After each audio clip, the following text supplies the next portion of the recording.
Basically everywhere that I've gone, the men are men and the women are too. Meaning that for the most part, most of our women have adopted pretty strong male approaches to life. They really are functioning more out of a male psychology than a feminine psychology. And many of them even having almost like disdain for the feminine side. I do a lot of body work, energy work, and almost inevitably the feeling side of the woman is pretty shut down. She's very strong in the head.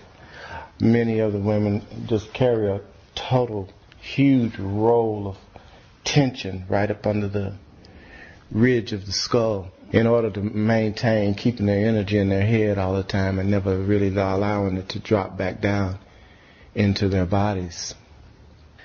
So I'm really putting a tremendous focus on really encouraging women to stop and take a look at where you are, mainly because of the simple fact that we're at a point now where they're practically eating your children, and I don't even know if the women on the planet even recognize that it's going on.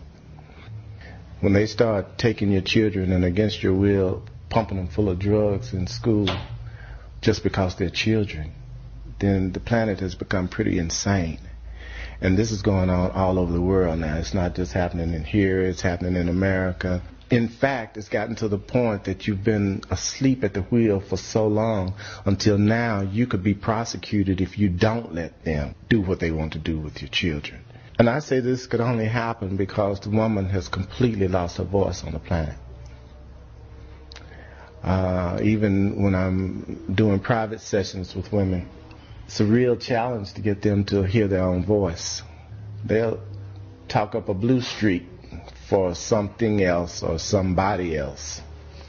But when it comes to really being present and really allowing themselves to hear their own voice and to really give volume to it, just because that's how it is, most of them are just almost like totally petrified.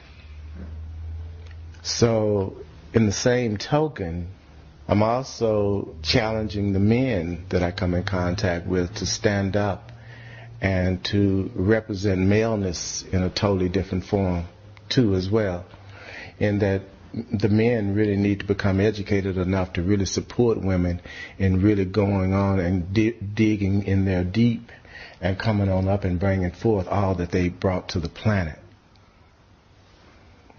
and really support them in nothing other than just that. In other words, no longer coddling the childishness, the little girlishness, and all of the trippiness that we've conditioned our women to function in. Men are needing to say, I love you to the end, I support you day and night in any way that I can, but I will not coddle bullshit in you, period, not even for a second. And the reason being is that if we fail to restore the feminine quality to the planet, humanity is in dire straits. And I don't even know if anybody's paying attention. This is how much you've been lulled to sleep until you just get up, and if you can figure out that you've got your bills paid, which the bills that you shouldn't even have if you were on the same planet, but if you can get up and figure out that you've got those paid, then you feel like you've arrived for that day. This is insanity. And you're only in this struggle. One of the things that I share with the women that come to see me is that if a woman is struggling in her life on any level, or if the relating or the unit that she's a part of is struggling, it's simply because she's totally forgotten what it is to be a woman. A woman is capable of manifesting anything that she needs to manifest right out of her womb in the same way that she manifests children. So if you're in struggle and everybody that's in contact with you is in struggle, then you went to sleep at the wheel. The woman is so powerful, you can give her a sperm, a little water, and some food and lock her in a room and come back in 9 months and she'll give you a fully developed young human being. She will have magnetized and drawn to her from wherever it is in the universe everything, and there are many, many chemicals, there are many, many different constituents to producing a human being. Everything that's in the universe is in a human being. So now if a woman can magnetize and bring all of that to her in a room with just a little water and food, then what is creating a $1 million business? What is creating a society that is completely beautified in every way, where everything that is here is completely and 100% supporting our humanity? But she's got to be thinking about some things different than the things that she's been thinking about. She can't be in the mirror being upset because one side of her nose is not the same size as the other side of her nose. She can't be tripping about and being caught in lack of self-worth. All that even means, I have tons of women come see me and they all have self-worth issues. What is a self-worth issue? Could somebody please tell me? I'm still waiting to be enlightened on that one. It's not a self-worth issue. It's a self-hatred issue. You as complete as you will ever be. You came here already totally okay. The only way that you can even stand there and say, well, I have a self-worth, that means that you got up one day and decided based on something that you'd encountered here on this insane planet. You encountered something that told you that you should hate yourself. And you bought it. Whoever and whatever that was that started that insanity for you is gone on, and now you get up every day and continue it on yourself. The other thing that I find that women come and they're concerned about getting older, and they're concerned about they don't feel like they look the way that they ought to look in order to compete with other women. I'm like, what in the hell are you talking about? I have a standard thing, and I'm going to play with it quite a bit in the weekend environment, but I'll just throw it out there as a thought right now. I ask women, if you were a woman in a room with 30 other women, and I brought the most beautiful man, conscious, and all he wanted to do was spend an evening with a woman, and he came into the room, and there's 30 women. He's just going to walk around, and for 2 or 3, maybe 5 minutes, he's going to speak to each one of you individually, and then at the end make his choice as to who's he going to spend the evening with.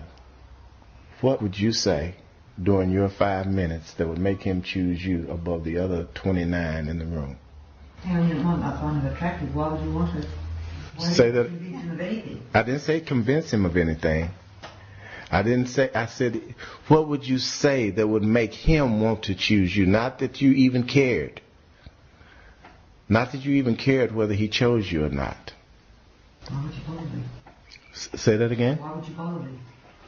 If you didn't care. Well, I say that a woman should be representing who she really is. I don't care whether somebody's around or not. So if you're really here representing and really standing for what you are about, then just your normal conversation should be enough to have him say, my God, I would love to spend the evening with you. Not because you even want him to. Or not because you care. But one of the other things... Say that. Thank you for clarifying that. Oh, you're most welcome. And all along the way, you may have to challenge me to clarify a lot of things, because I'm pretty radical sometimes. But feel free to do so. Another thing that I've come across that I also am wanting to communicate a little bit about is that we have a setup going on the planet for the most part. Everything is backwards. Everything is backwards. Whatever you think you know about life and whatever you've heard, basically, you can pretty much just wake up one day and make a list of what you believe about everything and turn it around 180 degrees. Maybe you will be almost close to something that's real. You might have to turn it, if you're really confused, you might have to turn it a full 360. And one of the confusing beliefs that we have is that all men want is sex. How many women feel that this is pretty much true of most men? Could I see a show of hands of the women that pretty much feel that most of the time, for the most part, all men want is sex? Could I see the hands of the women that do not feel that that's true? This is an enlightened group of women. So how many feel that all women want is sex?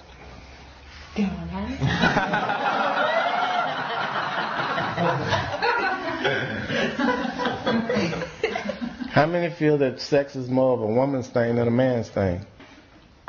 One.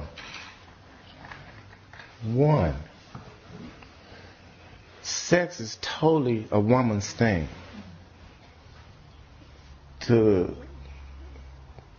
Even though it flies in the face of most popular belief.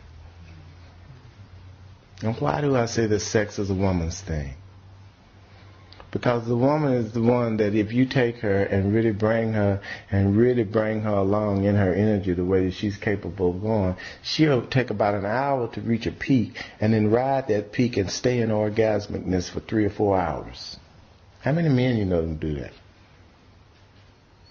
And not only that, when a woman has really been interacted with properly, she becomes an availability for sex. Most of the women that I know, they're kind of like this. You look at them and they go, is that an indication that you want to? You have to be kind of careful. You go through the room like this. Hi.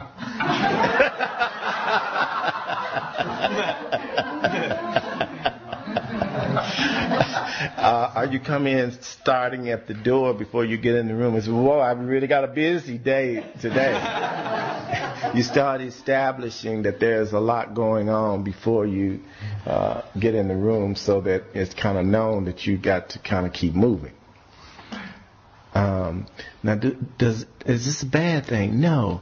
One of the things that we have totally lost touch with is that early on, before it became what you see here now, women were totally free. They fucked whoever they wanted to, whenever they wanted to, however long they wanted to, and the men were not complaining. This was natural. Women have become so unnatural now, they don't even know, I don't know if I want to have sex or not. I'm like, what? What? That's kind of like, do you have to ask people when you need to pee too? I'm like getting really nervous because you start losing touch with these kinds of things and you could defecate on somebody because you don't know it's coming.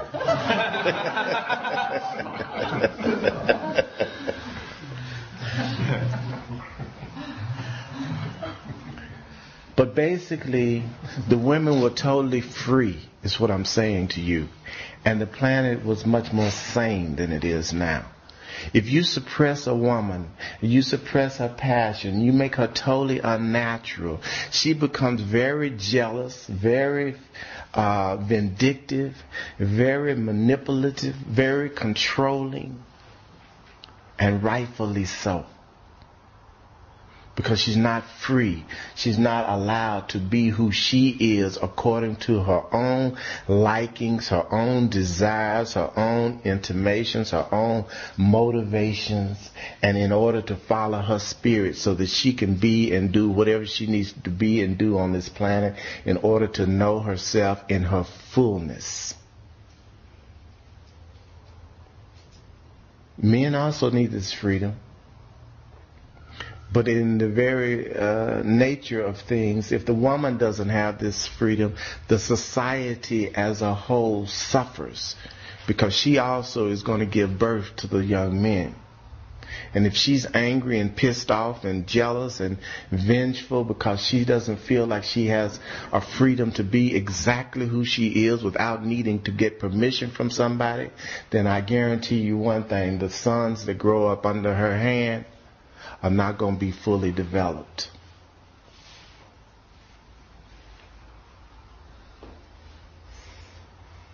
Which is the situation that most of the men that I come in contact with are dealing with. Having had horrendous relationships with their mothers. As a result, they grow up their whole entire life being nothing but little boys in big bodies. Totally stripped of every ounce of manhood, no balls about them at all.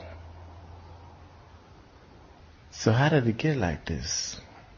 one of my things that I share nowadays, I said, the day that we have actually taken marriage to the museum and it has become a museum piece. I know everybody goes, marriage to the museum? I see women in this day and time on this planet, you start to look at a woman as though you're drawn to her, she's magnetized you to her, and you get there and she goes, do you want to get married? We can have sex, that's not a problem, but do you want to get married?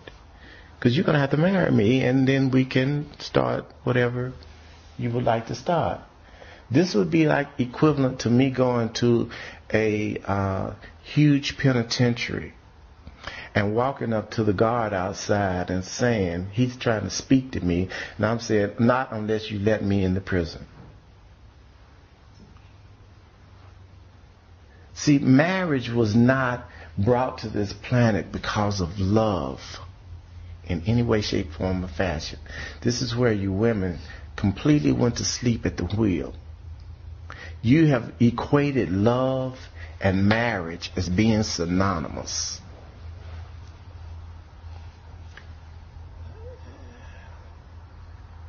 Not using your intelligence. You haven't been using your intelligence. There's no equation, no equating love and marriage.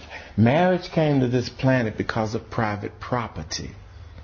So basically what a woman is asking when she goes up to a man and says, I'll have sex with you, but you have to marry me first.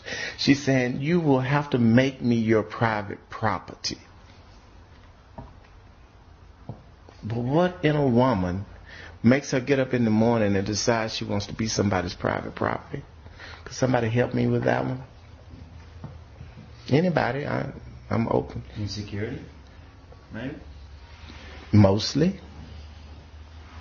Because one of the things that was going on at another point in time when we lived in community, then everybody did whatever and we shared everything and life was beautiful at a certain level.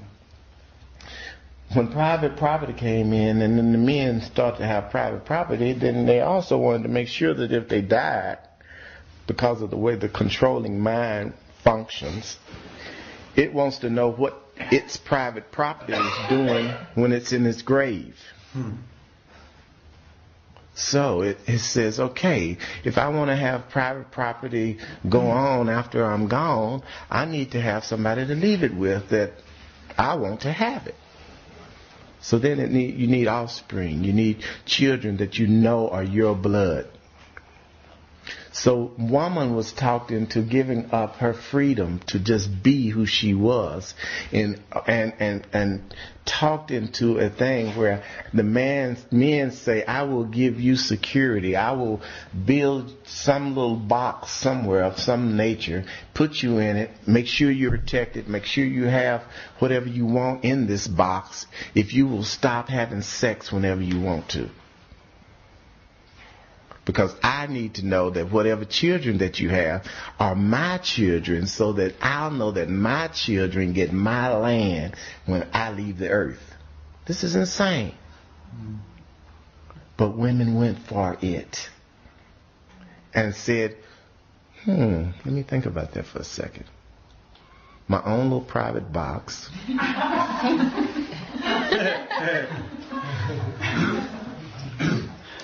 I'll be pretty much isolated from everybody. I get to pick up your clothes, cook for you, mend your clothes, take care of your children, take care of the box. I'll be totally isolated from all of my sisters that I really love hanging out with when we like run off and go into the woods and like maybe even fuck one person together sometime. So I can't do that anymore.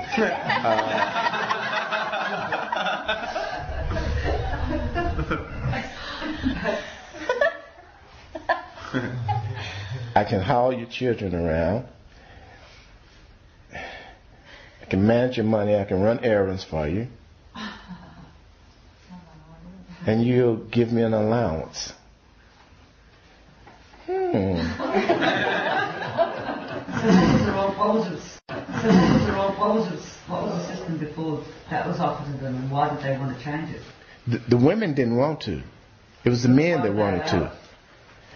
That's the question I keep asking myself. What was going on that day? What was the system before? The woman, basically, the only thing that before was that the community, the children belong to the community. One of the strange things is that we have this idea of father now, and we hear the father that doesn't take care of his kids and this kind of shit. But back then, there was no word for father. There was no word that even represented father. The word that was closest to it was uncle. Why? Because the women were having sex with all these different people, only the woman had a pretty strong idea who the father was. And there was no DNA testing back then. So, therefore, what happened is that you just called all the men of a certain age uncle, because you knew your father was in there somewhere.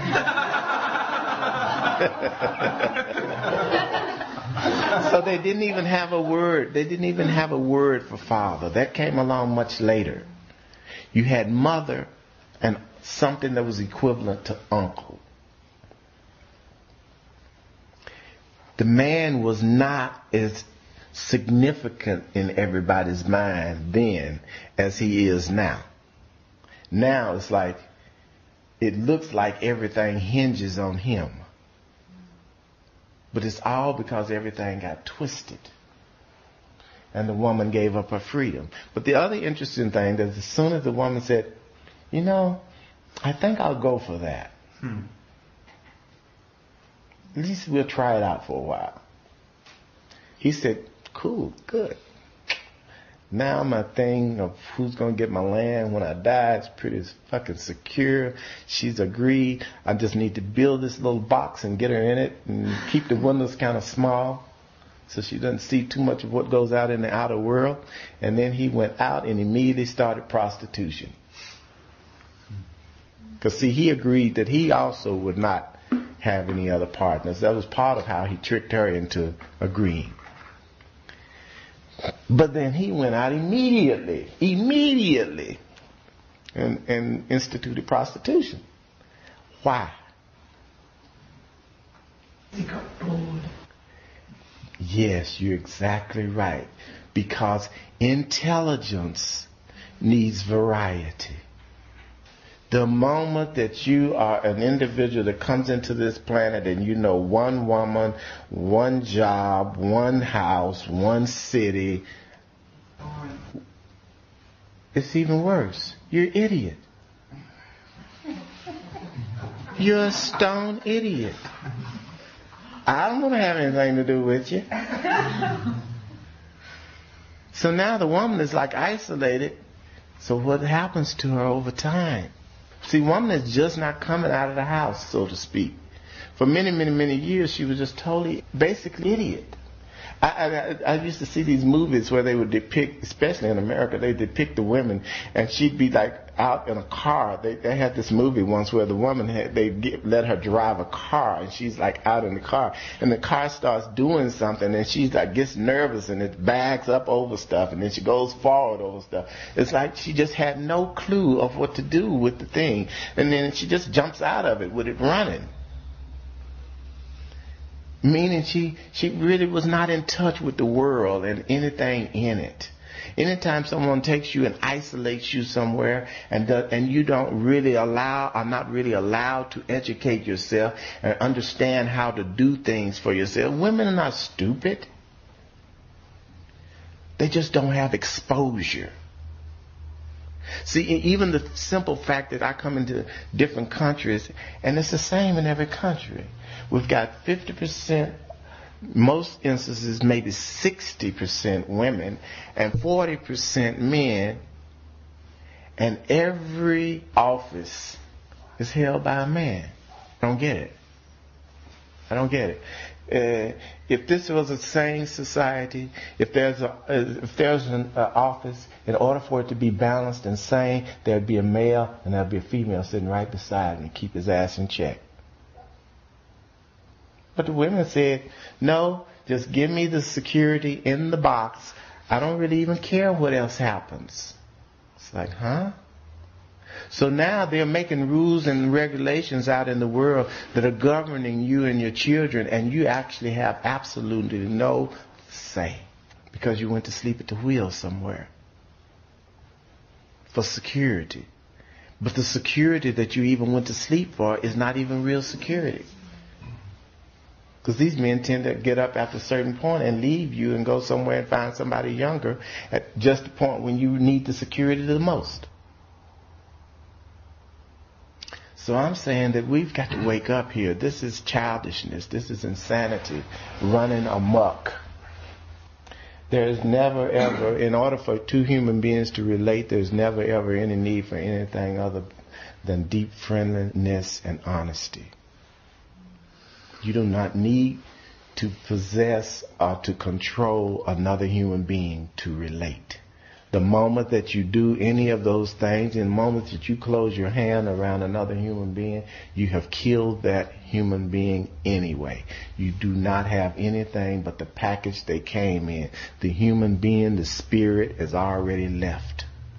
So this whole thing of I'm looking for my perfect soulmate, my perfect twin flame, you're looking for commercialized insanity. There's nobody made for you. Nobody made for you. There are many people that you will find that you resonate with and have a lot of compatibility and ability to relate beautifully. But they weren't made for you. They didn't come here just waiting to look up and see you one day and go, oh, that's who I want to be owned by. That's the one.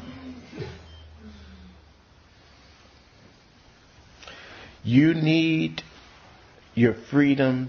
You need the ability to be able to stay in touch with your own God within. You cannot make a God out of another human being. I don't care how many times you repeat the wedding vows. You cannot forfeit or give away your right to follow your own innate wisdom. The moment that you do that, you're guaranteed to create a world of suffering for yourself. In the name of love.